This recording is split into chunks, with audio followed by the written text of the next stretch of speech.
right, so I just got back from a double feature. I saw two movies at the theater. I don't do that too often.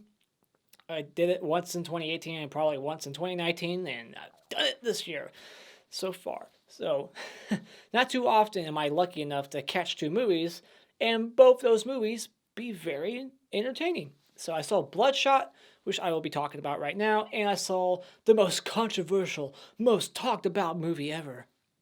Get the fuck out of here. The Hunt.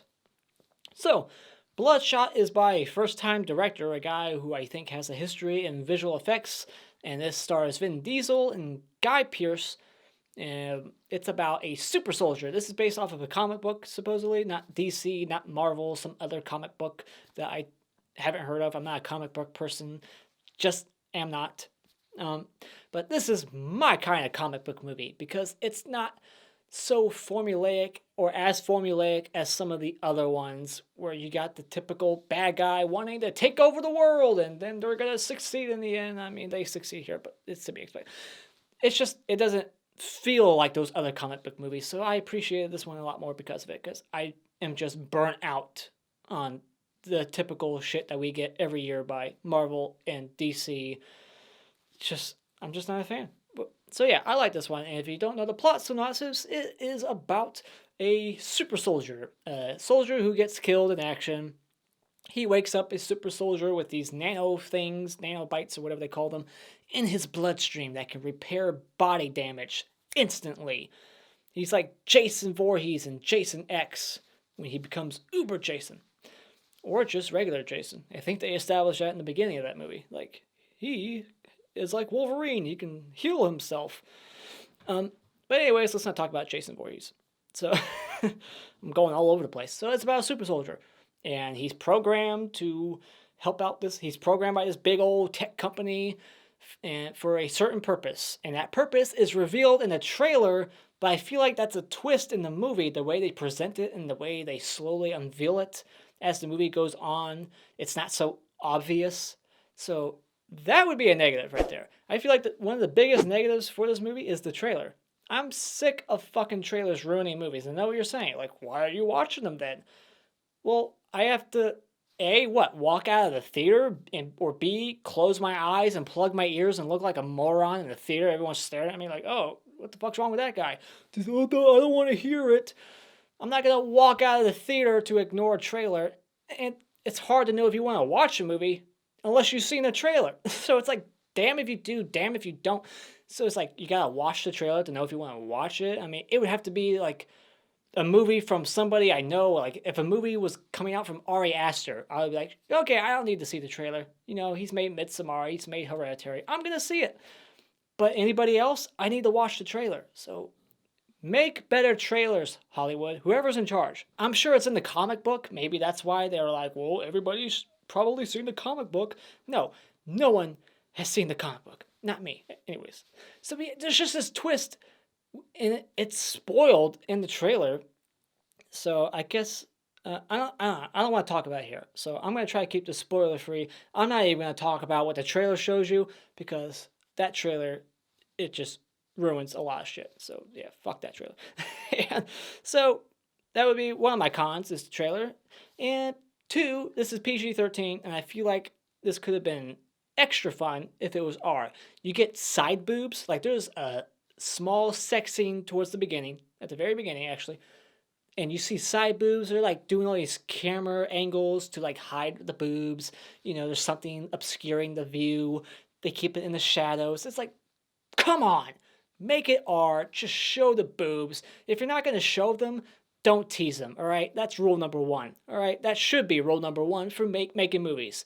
If you're not going to show boobs, don't even tease it, all right? I'm looking at you, Kelly Meeker from Halloween 4, you bitch. So, yeah, there's a sin right there. This is PG-13. There's people getting shot and just thrown everywhere. They establish this guy's, like, brute strength very well. Like, he can punch a hole through a punching bag. He can break cinder block walls. So you know what that means, right? If he wanted to, he could punch a hole right through your fucking face, like the Punisher in the Punisher Warzone movie, where he throws that guy up against the wall, poof, punch hole right in the face. But he doesn't use that ability. Like, there's fight scenes where he's fighting with people who aren't immortal, and you're just sitting there the whole time like, why isn't he just punching a hole right through their fucking face? There's nothing to suggest why he cannot. So it's just plot conveniences. So it's glaring plot conveniences here and there. Like, oh, this person just happens to know this stuff and can do this stuff within a certain time frame. And this person doesn't want to punch holes in people's faces. And there's no blood. And yeah, trailer ruins the twist. Okay, Vin Diesel. I don't think he's that good of an actor. I feel like he's the same character in every movie. A badass with one emotion, and that is just badass. I'm pissed off, or I can't show too much emotions. I've just got anger in my heart, and that's it. That's his character in this movie. And there's a moment where, he finds something out that's kind of devastating to him, where he should be crying. He's trying to give a performance there. He's trying to, cry, but we don't see no tears. I just feel like he's a bit one note in a lot of his movies. He's always Dom from Fast and Furious. He's always the badass. He's just not the best actor, but he's okay. He's just okay. And I don't like that this movie goes for the safe ending. I just wish it would have went a little more darker in the end. For my own personal taste, I like a movie that has the balls to go there, or just kill people. Just don't have everybody live. Don't have every single protagonist live. This movie takes the safe route. Now, I do have one mixed thought on this movie, and that is the action. The good aspect is there's plenty of it sprinkled throughout to keep the pace fresh and keep you entertained. It doesn't really slow down really ever. But the way the action is shot is where the negative side of the coin is. I like all the action, and I like that there's plenty of it, the pace of the movie, but I don't like the way the action was shot, a lot of it. There's lots of sequences where it's choppy, it's constantly like cutting, or the camera is shaking quite a bit, and I'm not a fan of that action style of shooting.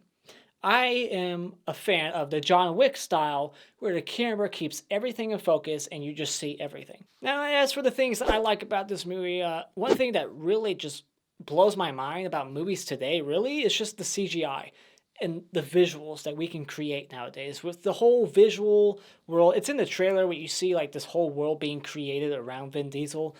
I just think it's amazing that we've come that far. Like, just thinking 10, 15 years ago, early 2000s, you couldn't do that shit, like, in a big budget movie. It was harder.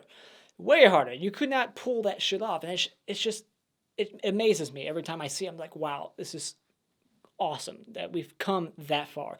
So there's lots of cool, like, CGI with, like, how his face, like, gets shot off and it, like, rebuilds. I like all the visuals of that, the CGI. And I guess it makes sense that if the director really was a visual effects artist before this, like, that's what he specialized in, and now he's bringing all that skill set to directing this movie. He knew how to do all that great. And I like the Wiggins character in this movie. There's a lot of humor throughout the movie. It's not a very serious movie. It doesn't take itself too serious, but it's not slapsticky or anything. It's got a couple of funny characters, especially Wiggins. He was the best character in the movie. He is easily like the star of the movie for me. I liked his character. And I like that there's a couple of little twists involved in the movie. One of them actually surprised me, and the other one did not because it was in the trailer. So I like that there's some things that I didn't see coming in here. So yeah, I would avoid that trailer if I were you. So final thoughts. I thought this was a pretty good, entertaining comic book movie that I think is definitely in the top 3 of the movies I've seen this year. I haven't seen that many, but I really enjoyed this movie. I would recommend going out and seeing it at theaters. It's fun. Don't listen to the critics. Once again, this is a movie with a low Rotten Tomatoes score of like 30% that I love. I always love the shit that critics hate. I don't know why. I just do. I don't do it on purpose, but I guess I just have a different mindset than critics. And I don't consider myself a critic, just so you know. I'm just a guy with an opinion. I watch movies, and I tell you if I think they're good or not. And that's it. I'm not a critic.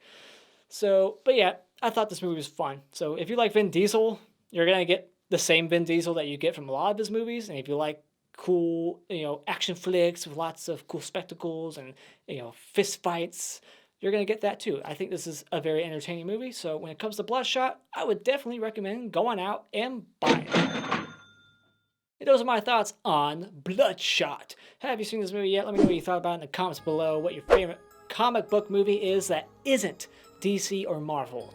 Put that in the comments below. Thank you so much for joining me tonight. If you like what you've seen, you can hit this like button, share with all your friends, and become a subscriber today just by clicking on my cartoon face in about 5 seconds. And until next time, Auf Wiedersehen.